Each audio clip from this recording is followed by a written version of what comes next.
everybody. I'm Joe Otterson, senior TV writer with Variety, and I'm very happy today to be with you for a half hour with Heels. Joining me today from the show, we have series showrunner and executive producer, Mr. Mike O'Malley, series creator and executive producer, Mr. Michael Waldron. And then, of course, we have series stars, Mr. Stephen Amell and Alexander Ludwig. Gentlemen, thank you so much for being here today. Thank you. Thanks, Joe. Thank you, brother. All right, so Michael, since you're the creator of the show, let's start with you. Let's say someone hasn't necessarily seen Heels yet. Could you give us a quick overview of what the show is about? It's about an independent wrestling promotion in small town Georgia, and the rivalry between two very handsome brothers, sort of warring over their father's legacy, and trying to grow this independent wrestling league into something bigger. And it's about that family business and all the people that are intertwined with their lives and the hopes and dreams of the folks in this small town of Duffy, Georgia. So it's about wrestling. Yes, I think really it's a show about family. And like wrestling, it kind of asks the question, you know, who are we? And can we change who we are? Can those characters change? Very good. And now I believe we're going to see a quick trailer. You gotta be able to take the heat. You need to learn how to separate you, the character, from you, the person. They all cheer for me? We cheer for the character. The character I play! The character I created. Make it right, Jack. He's your brother. I'm aware. And I will be king. Your dad built a cathedral to a local pastime. And you... They're coming tonight because they trust me to tell them a better story than what they have to live with every day. Well, maybe you should spend some time with Thomas. I haven't finished the script. Who should win? Us. Though nothing... It ain't about winning or losing. Make them love you. Make them love hate you. We got kids to come to the show, Ace. What's the matter? You afraid I'm gonna go off script? What'd you say? And I said... No one makes their living from wrestling anymore. We can, I can. Heroes. The locker room's for wrestlers, not valets. I'm not just a valet. I can wrestle. Ace can succeed at the highest level. It's a natural. It's in his blood. Are you taking me with you? After I make it big, I could come back. You never gonna see Duffy again. You need to send him a message. Like Esau and Jacob. And the Lord said unto her, 2 nations are in thy womb, and the elder shall serve the younger. Jacob had the guts to wrestle with God. How about you?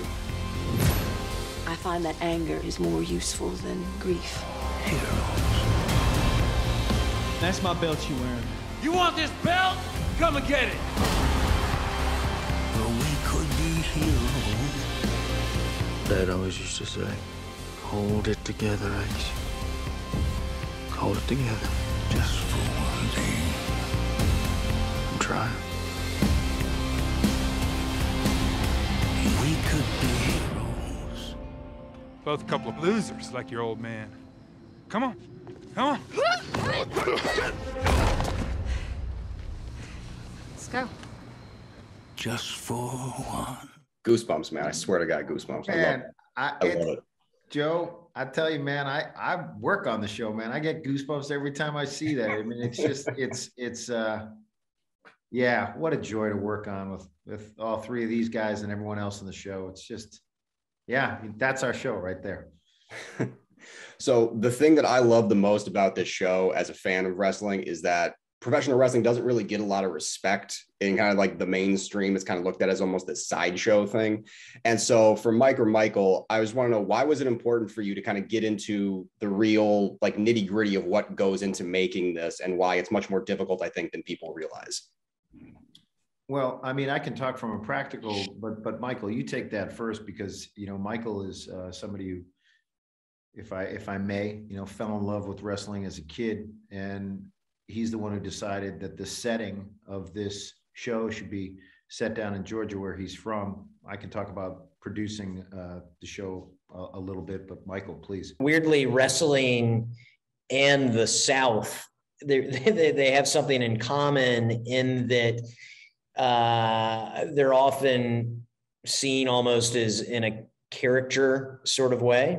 You know, it's not something that you necessarily see taken seriously in media. And so, you know, I as a huge wrestling fan, it's opera, it's myth, it's a great American myth. And I always thought it'd be really cool to just look behind the curtain at the inner lives of these performers, who are really, you look at them and you might think they're athletes, but in truth, they're artists.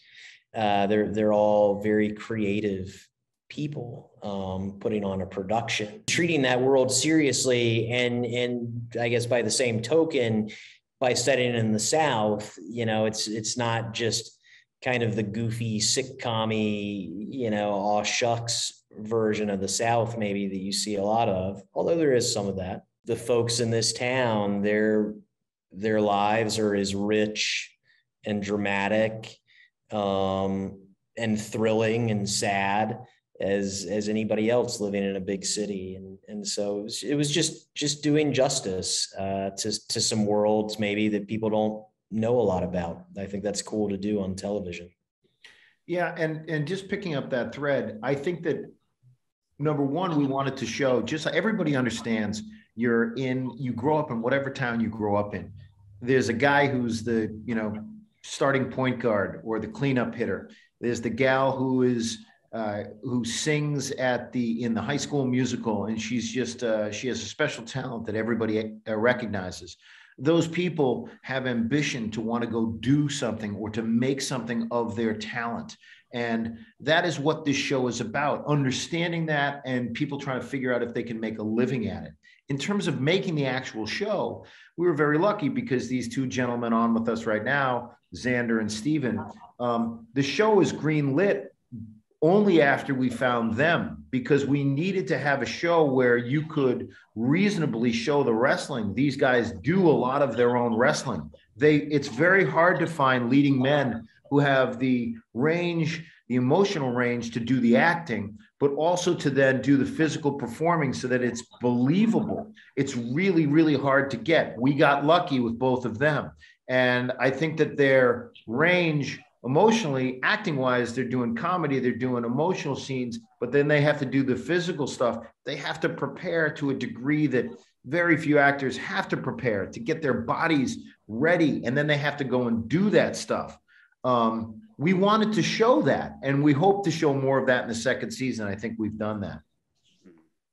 Yeah, and then for Steven and Alexander, I want to go back to something Mike was talking about, this idea of ambition and how I feel like both your characters, Jack and Ace, they're aspiring to something greater than what they have. And I'm just wondering, you know, if you could talk about, like, Steven, if you want to start, like, what do you think it is that Jack wants that he doesn't currently have with the DWL? I think that with the DWL that Jack's father was just constantly like, no, it's within Duffy, it's within Duffy, Georgia. It's going to be within the structure of Duffy, Georgia. And he was never ambitious to the point of wanting to expand it. So Jack, rightly or wrongly right now, because of his father's death, has been thrust into, you know, being in charge. And all he can really do is look beyond Duffy right now. And occasionally for him, that means that he's neglecting some of the things that are right in front of him, be it his family, his relationship with Ace, his relationship with the other wrestlers, you know, how he handles them and how he deals with them. So Jack wants life beyond Duffy right now. The problem is he being patient enough to get there, or is he being a little impetuous? Yeah, Alexander, what do you think it is that Ace is after? Ace is, to me, just such an interesting character because I think he's just he's an incredibly explosive personality, and as an actor, it's such a dream to get to play something like that, because you really have this ability to just unleash the beast and not really hold anything back. Ace truly thinks what he wants is to be admired, but really what he wants is love. And the irony in his journey is that until he learns to love himself, he will never be happy. As you watch the show, you realize they both lost their father in a really traumatic way. And that man for them was not just a father, but an idol. Ace is kind of just this kind of golden boy who on the outside seemed to have had everything given to him, when in fact his entire life on the inside is a complete disaster. So he's really on this soul searching journey, and he's the only one who's yet to discover that. Yeah, I want to continue with that, because one thing I really loved about your character is you really see that. I mean, he's basically the total package, right? I mean, he's got the looks, he's got the moves, like everyone says he's going to be the star that breaks out and gets out of here, but just mentally, he is just not prepared for that. And so what was it like for you getting to kind of play with that over the course of the season? Very far and few between are there characters across the course of anyone's career where there really is no holds barred. It's just, and Ace is one of those for me, where sometimes you feel like you're just put in a box and you have to stay within these parameters. And Ace isn't one of those people. For me, it's such a dream, because I learned so much about myself as I work on crafting him, and it's just it's truly one of the great honors of my life. And I'm such a fan of this show and this story, because at the end of the day, in such a colorful and wild world, it's something we can all relate to, which is just wanting more out of life. But Ace was kind of primed to be this the next big thing, and he's had this just cataclysmic downfall, and it's just you kind of watch that, and it's such a great way to begin the show. I think is kind of just watch this incredible fall, and it's now he's got to pick himself up and kind of decide the man he wants to be. So he's just on his own journey, and he looks up to his brother so much, and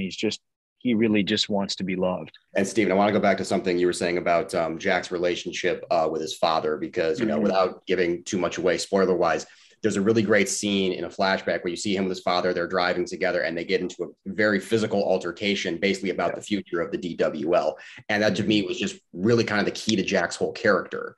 And it's fascinating to me, though, because you see, though, he kind of recreates that relationship with a lot of people around him, particularly Ace, where he will not cede any control to anyone. He doesn't want to give up anything in the DWL to anyone, especially and including his brother. And so, I mean, just again, what was it like for you? I mean, playing that, or is that how you saw it? I mean, it was just great. I mean, I remember shooting that scene with David James Elliott, I guess in the penultimate episode of the first season. And it's just like, Jack's this, strong character, represents strength and tries to exude strength and confidence. And then his dad just turns him into a 5-year-old kid on the side of the road with like very basic words.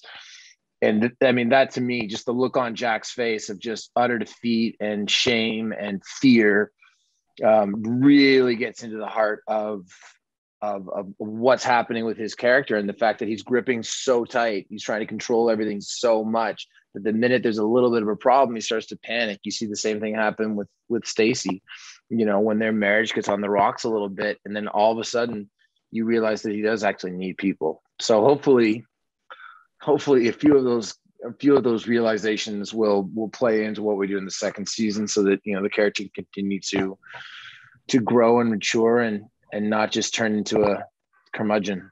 Part of the reason the show works is exactly what these two guys both just said. They both brought up moments where their characters are laid bare, are embarrassed, and that's a brave place to go as a performer, as a superhero, as a Viking, to come and be willing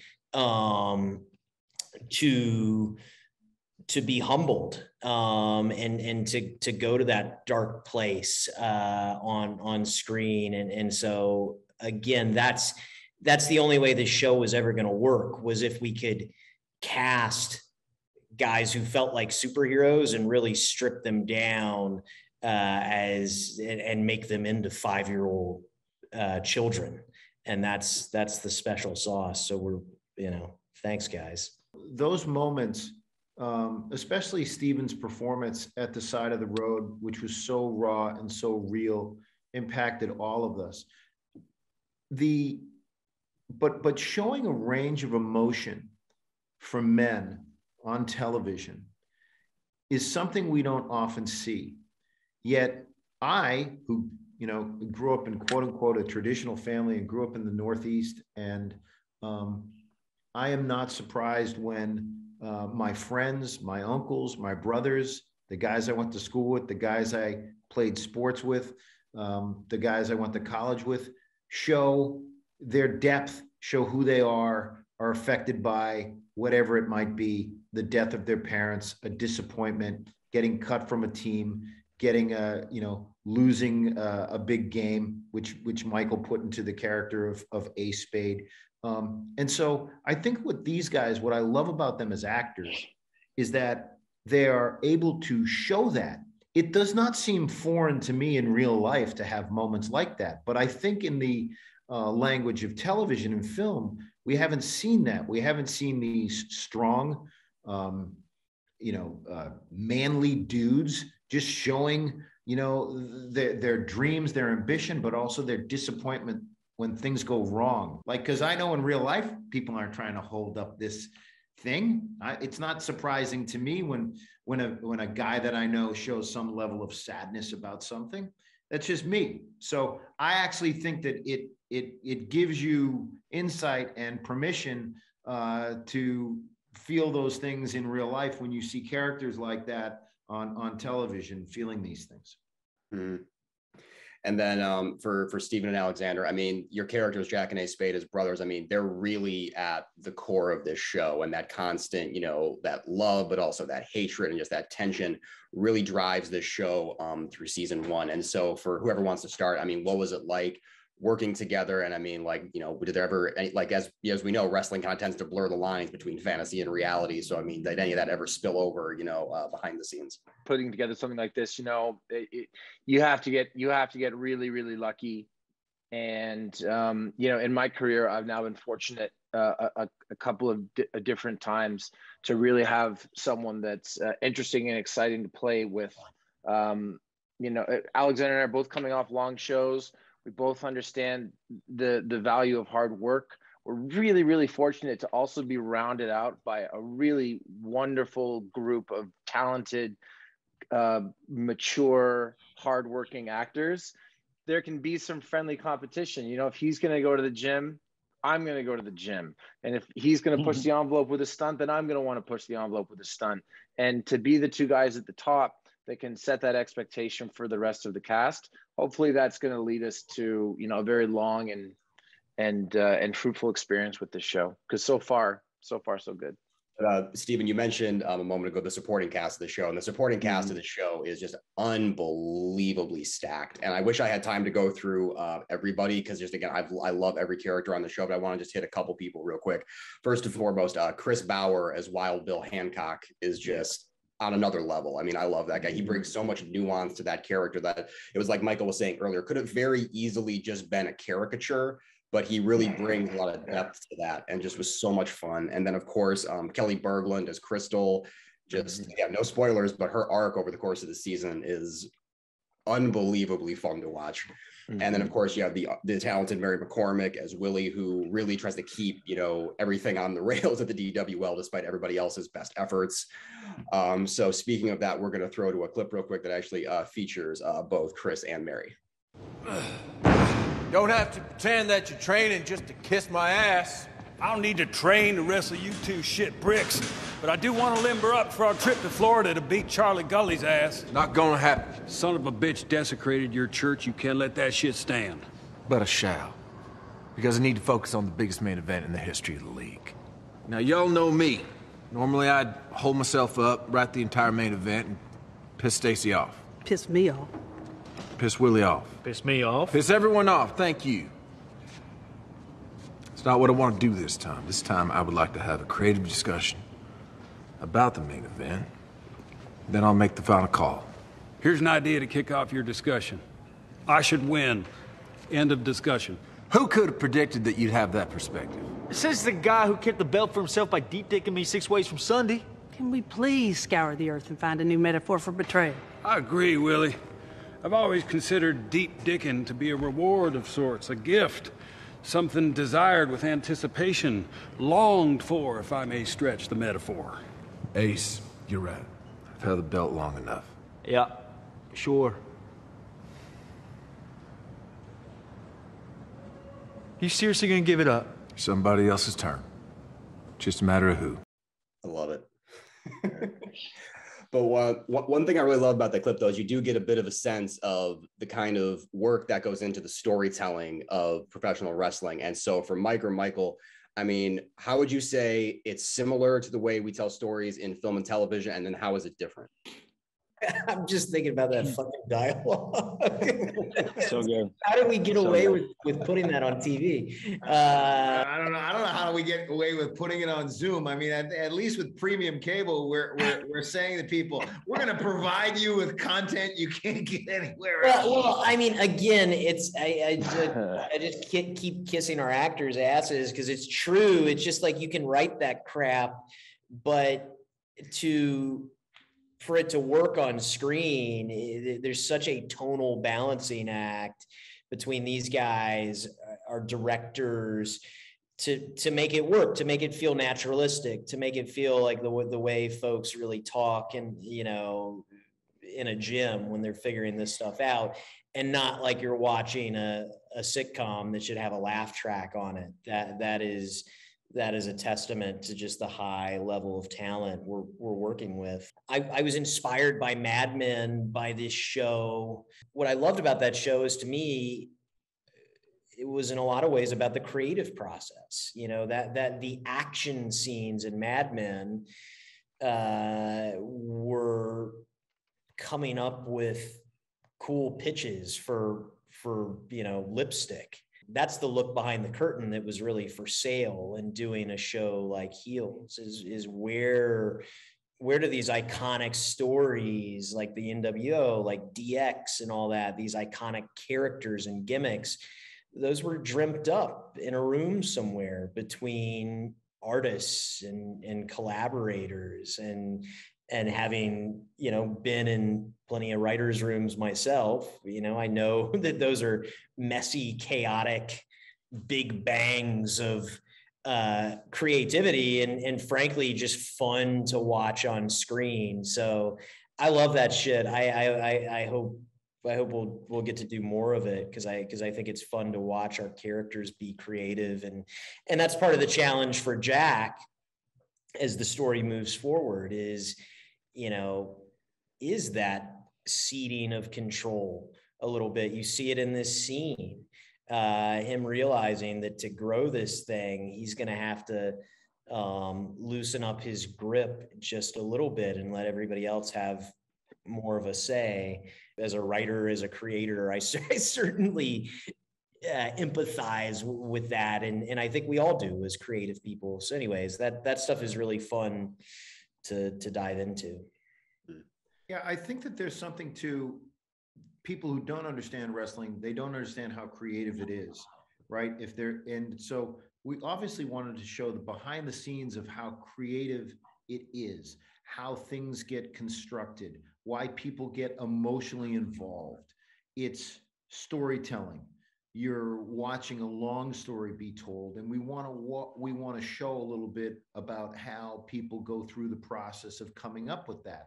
How wrestling, just like writers, but Jack Spade and Ace Spade and Wild Bill and everyone else, they're magpies. You know, they're grabbing little pieces here and there, and they're putting it into a story. And because the town is aware of what's going on in certain aspects of their personal lives, they get involved in that. and that the physical wrestling, that story encompasses that.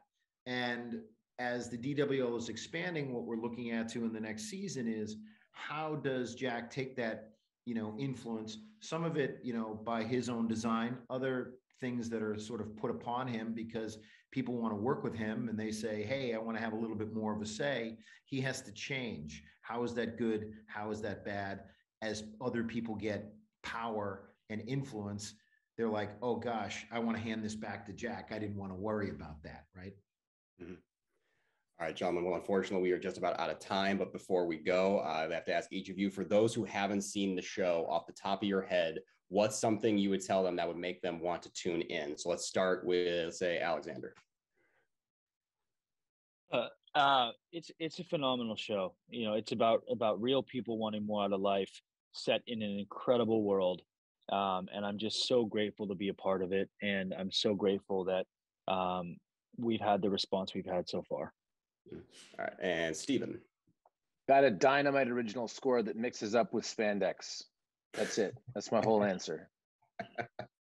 All right, Mike. If you are in a family, if you know what it's like to be in a family, a mother, a father, a son, a daughter, you have a brother or a sister, and you have friends who really want to make something of their lives and are struggling to find meaning and connecting with other people in America or anywhere else, that's what this show is about. And you're going to relate to it because it's about people trying to find meaning in their life and connect with people and make a dream come true so they don't have to work a lousy job. It is a tremendous ensemble. I think in the vein of my favorite shows, shows like Mad Men, shows like The Sopranos, also but comedies like The Office and stuff, shows where there's so many great characters and actors playing those great characters that frankly you tune in just to watch them hang out. I think we have that with this show, and it is anchored by a absolutely dynamite central conflict between two brothers, these two guys on this Zoom with me here. So, and a character shits their pants in a big moment. Yeah, no spoilers. No spoilers. All right. All right, gentlemen. Unfortunately, no one on this Zoom shits their pants in the big moment. Okay. I don't know that I did. But I did just shit my pants. So we should go.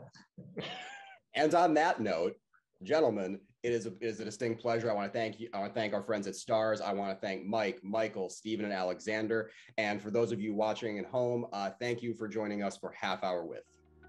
Thanks so much, Joe. Thanks, guys.